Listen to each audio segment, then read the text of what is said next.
Dear friends and fellows, do you know every year workers are killed or seriously injured when working in excavations? Excavation work has to be properly planned, managed, supervised, and carried out to prevent accidents.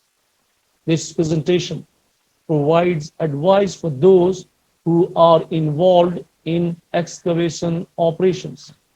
Many types of soil, such as clays, are self supporting, but others, such as sands and gravel, are not. Many excavations collapse without any warning, resulting in death or serious injury. Many such accidents occur in shallow workings, shallow trenches. It is important to note that although most of these accidents affect the site workers, but don't forget, members of the public can also be injured because of unsafe excavations.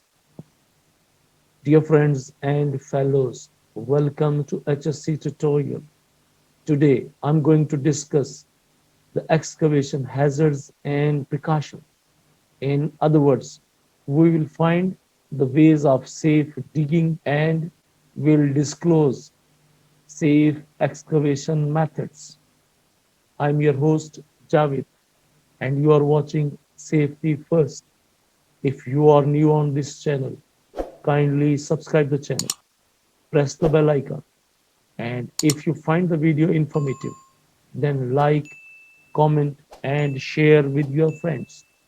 Do you know what is excavation? Excavation is defined as any man-made cut, cavity, trench, or depression in the earth's surface formed by earth removal. A trench is defined as a narrow underground excavation that is deeper than it is wide and is no wider than 15 feet, means 4.5 meters. Other words, those might be used in place of excavation are pit, trench, hole, shaft, or digging. At the slide, you can see how a excavation look like. As I highlighted, removal of soil. Do you understand what is soil? A soil is a mixture of rock, water, air, and a variety of other substances. Soil is made up of rock in the form of small particles and spaces called voids. Normally, some part of these voids are filled with water. Solid rock weighs about 167 pounds per cubic feet. Since a cubic foot of soil is about one and a half that rock, it will weigh about 83 pounds. Add in water, and the weight begins to rise to around 114 pounds if saturated. Please do the math, and a simple cubic yard of soil can weigh over 3,000 pounds. That is equals to 1.5 tons, means 1500 kg.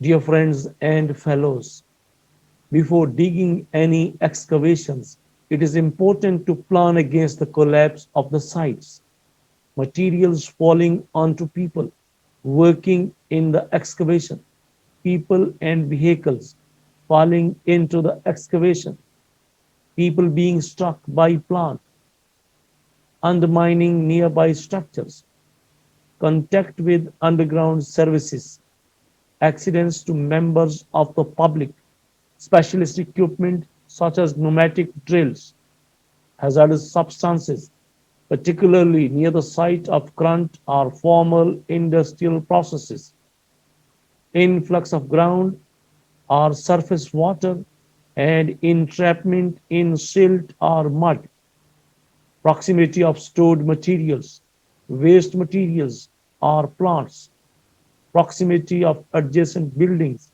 or structures and their stability, access and egress to the excavation, fumes, lack of oxygen, and other health hazards such as Wales disease and contaminated ground. Along these specific hazards, more general hazards such as manual handling, electricity, noise, and vibrations will also be present in an excavation pit or a trench.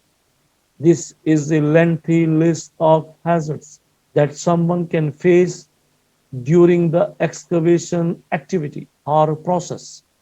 A site survey should always be undertaken during the planning process, and following points need to be considered at this stage. Point number one, previous use of site. Number two, location of existing buildings. Number three, location of new structures. Number four, results of soil investigations. Number five, ground contamination. Number six, level of water table and type of soils. Number seven, storage and disposal of excavated material. Number eight, amount of working space and storage required.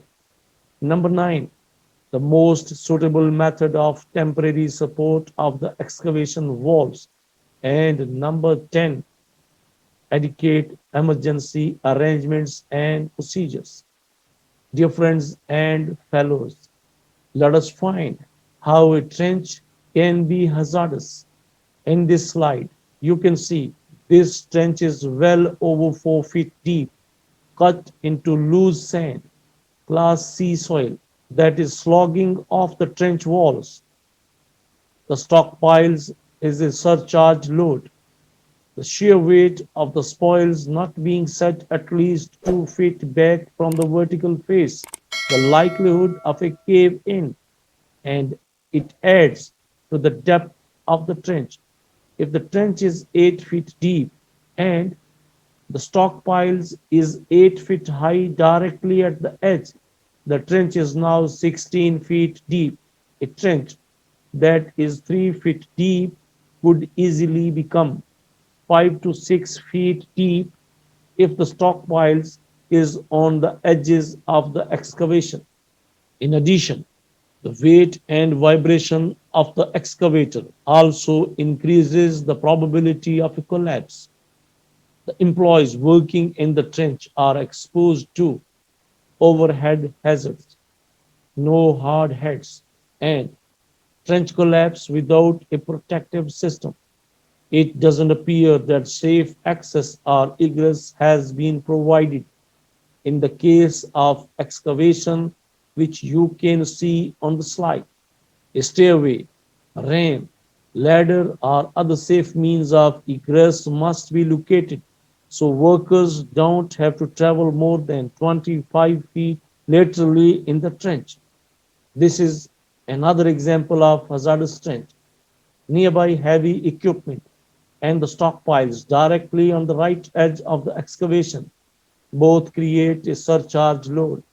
The protective system in this photograph doesn't extend far enough up the trench to provide adequate protection for the two workers those are engaged inside the trench. Dear friends and fellows, after discussing the hazards, let us understand the precautions and controls. Those are required to keep the excavation safe and secure at all stages of the excavation. A competent person must supervise the work, and the workers must be given clear instructions on working safely in the excavation. Always remember, excavation is a high risk activity, and permit to work system shall always be implemented, enforced, and followed at all stages of the excavation. The sides of the excavation must be prevented from collapsing either by digging them at a safe angle between 5 and 45 dependent on the type of soil and dryness, or by shoring them up with timber, sheeting, or A proprietary support system, falls of material into the working can also be prevented by falls of material into the working can also be prevented by not storing spoil material near the top of the excavation or on the edges of unprotected excavations. As I discussed, excavation must be supervised by a competent person. Do you know who can be a competent person?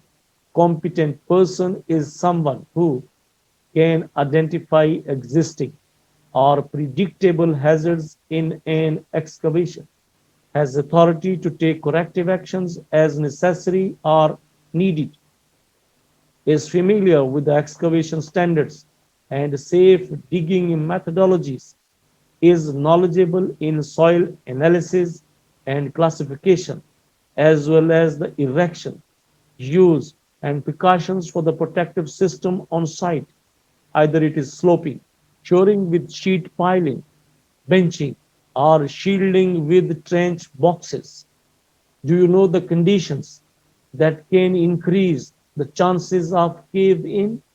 That is the number one potential hazard in the excavation process. Lack of or too much moisture, additional weight of spoil or stockpiles, tools or equipment, unsupported faces, unsupported structures.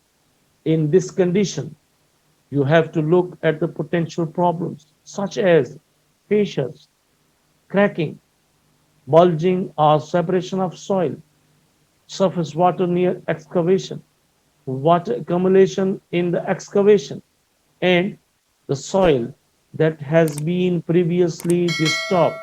Dear friends and fellows, we are discussing precautions and controls. Do you know how a trench can be made safer? Identify knowledgeable, competent person. Check and verify above and below ground utility locations, any adjacent structures or surface encumbrances and water table. Determine soil classification through testing. Choose the correct protective system for soil type. Verify protective system installation and setup. Provide safe access and egress. Comply with requirements specified in the excavation, trenching, and shoring regulations, and conduct daily inspections prior to the start of work, after any weather event, and as needed. Here the question is, can an excavation be a confined space? Yes, in these circumstances when the oxygen deficient atmosphere level of oxygen is less than 19.5%. Potential for other gases or hazards to be present include, but not limited to, natural gas from potential leaks or cut lines, methane from decayed matter, welding or cutting operations, combustion engines, electrical utilities, and application of coatings or painting. When such operations or conditions exist in an excavation, that excavation shall also be considered as a confined space, and all the precautions of confined space shall be considered during the excavation operation. If you are interested to know in depth about the CS entry, please click on the link that is appearing on your screen.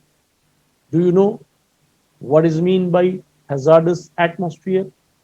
Once the oxygen level is less than 19.5%, permissible limit of the toxic gases exceeded more than 20% of lower explosive limit. In such conditions, you have to provide ventilation to overcome the hazardous atmosphere, blocking the source in case of toxic and flammable gases, using other effective controls to reduce the level of atmospheric contaminants to acceptable levels. Dear friends and fellows, you are watching Safety First. Today, we are discussing about the safe digging and excavation procedure. The workers should wear hard hats while they are working inside the trench. If the excavation is more than 1.2 meter in depth, a substantial barrier consisting of guardrails and toe boards should be provided around the surface of the working. Vehicles should be kept away as far as possible using warning signs and barriers. Where a vehicle is tipping materials into the excavation, stop blocks should be placed behind its wheel. It's very important that the excavation site is well lit at night. All plants and equipment operators must be competent and non-operators should be kept away from moving the plant. Personal protective equipment must be worn by operators of noisy plants. Nearby structures and buildings may need to be shored up if the excavation may reduce its stability. Scaffolding could also be destabilized by adjacent excavation trenches. The influx of water can only be controlled by the use of pumps after the water has been channeled into sumps. The risk of flooding can be reduced by the isolation of the mains water supply. The presence of hazardous substances or health hazards should become apparent during the original survey work and, when possible, removed or suitable control measures adopted. Any such hazards found after work has started must be reported and noted in the inspection report and remedial measures taken. Exhaust fumes can be dangerous and petrol or diesel plants should not be sited near the top of the excavation. The presence of buried services is one of the biggest hazards and the position of such services must be ascertained using all available service location drawings before work commences, as these will probably not be accurate. Service location equipment should be used by specifically trained people. The area around the excavation should be checked for service boxes. If possible, the supply should be isolated. Only hand tools should be used in the vicinity of underground services. Overhead services may also present risks to cranes and other tall equipment. If the supply cannot be isolated, then goalposts beneath the overhead supply together with a suitable bunting and signs must be used. Safe access by ladders is essential, as are crossing points for pedestrians and vehicles. Whenever possible, the workings should be completely covered outside working hours, particularly if there is a possibility of children entering the site. Do you know how to avoid side wall collapse? Dear friends and fellows, a range of proprietary trench boxes and hydraulic wallings allow trench supports to be put in place without requiring people to enter the excavation. Prevent the sides and the ends from collapsing by buttering them to a safe angle or supporting them with timber, sheeting, or proprietary support system. Don't go into unsupported excavations. Never work ahead of the support. Remember that even work in shallow trenches can be dangerous. You may need to provide support if the work involves bending or kneeling in the trench. Let us discuss now how to avoid material falling into the excavations. Don't store stockpiles or other material close to the sides of the excavations or at the edges. The stockpiles may fall into the excavation and the extra loading will make the sides more prone to the collapse. Make sure the edges of the excavation are protected against falling materials. Provide toe boards where necessary, and always wear a hard hat when working in the excavations. Let us, let us discuss now how to prevent people and vehicles falling into the excavations. Take steps to prevent people falling into excavations. If the excavation is 1.2 meter or more in depth, provide substantial barriers. Keep vehicles away from excavations wherever possible. Use brightly painted barriers where necessary. Remember, the sides of the excavation may need extra support. Keep workers separate from moving plant, such as excavators. Where this is not possible, use safe systems of work to prevent people being struck. Plant operators should be competent, qualified, certified, and authorized. Let us discuss now how to avoid undermining nearby structures. Make sure excavations don't affect the footings of scaffolds or the foundations of nearby structures. Walls may have very shallow foundations, which can be undermined by even small trenches. Decide if the structure needs temporary support before digging starts. Surveys of the foundations and the advice of the structural engineer may be needed. Dear friends and fellows, do you know how to avoid underground services, or what are the precautions required to protect underground services? Look around for obvious signs of underground services, such as valve covers or patching of the road surface. Use locators to trace any services. Mark the ground accordingly. Make sure that the person supervising excavation work has service plans and knows how to use them. Everyone carrying out the work should know about the safe digging practices and emergency procedures. Access and egress is also an important factor that need to be considered and addressed during the excavation work. Always provide good ladder access or other safe ways of getting in and out of the excavation. Do you know how to control fumes inside the excavation? Exhaust fumes can be dangerous. Downside petrol or diesel engine equipment such as generators or compressors in or near the edge of an excavation unless fumes can be ducted away or the area can be ventilated.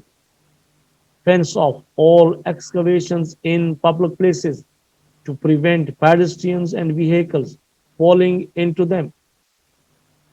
Where children might get onto the site out of hours, take precautions, backfilling or securely covering excavations to reduce the chance of them being injured.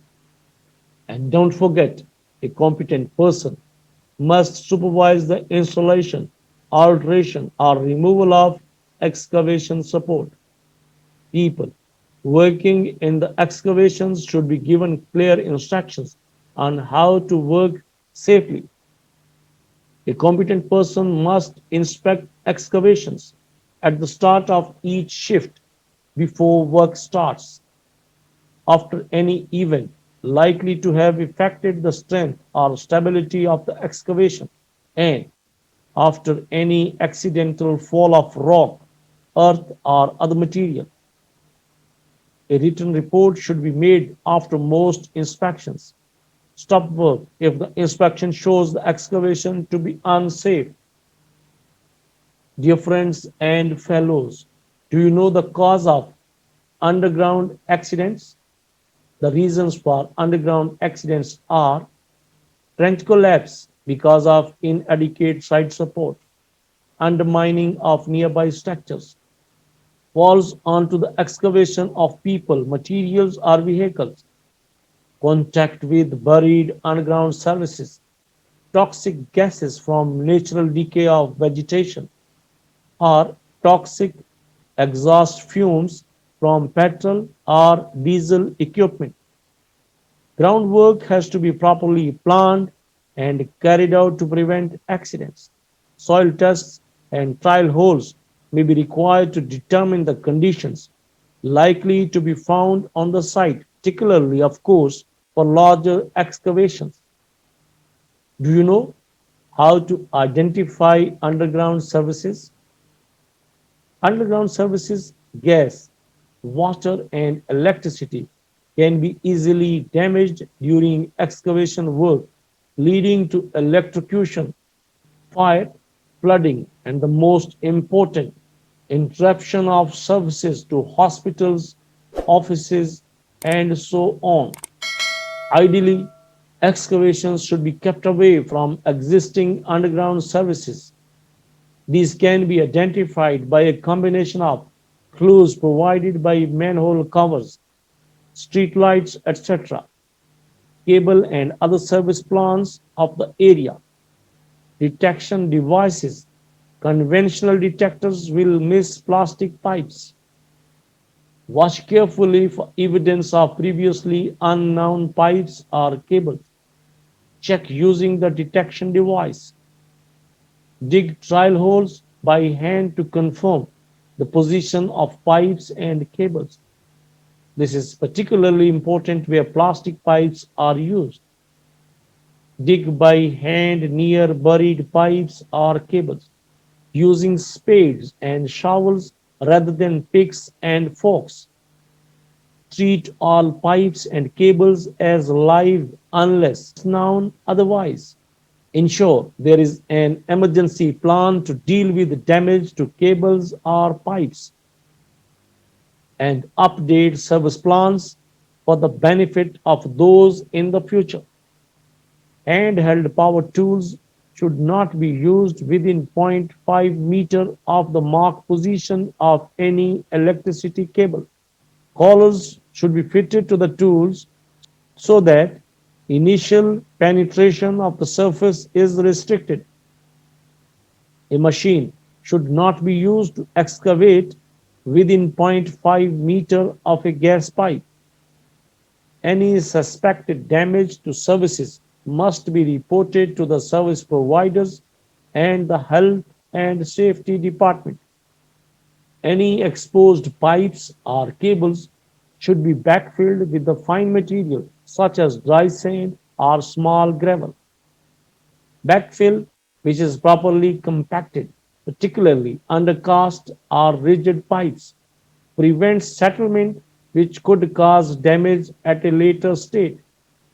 Dear friends and fellows, don't forget, while you are working in the close proximity of underground utilities, you have to contact the service provider in advance.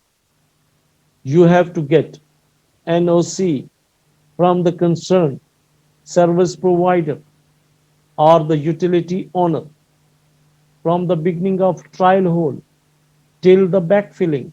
You are responsible for the protection of all underground services. Either these are water lines, electrical cables, gas line, sewerage line, or telecommunication cable, or any other similar underground service.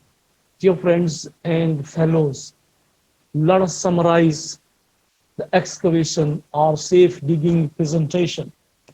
The primary and number one step is planning. Number two, identification of underground utilities. Number three, contact with appropriate service providers. Number four, testing for soil classification. Number five, selection of appropriate protective system as per the testing result.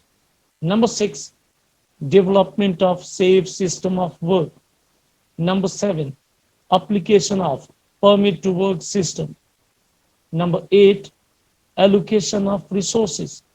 Number 9, consideration for safe access and egress. And number 9, information, instruction, training, and competent supervision at all stages. It starts from site surveying till the reinstatement. And that's all. Training session related to safe digging and excavation is over now. If you have any question, please ask in the comment section. Thanks for watching and don't forget to like, comment and share. Hope to see you soon with a new HSC tutorial. Till then, take care, good luck and Allah Hafiz.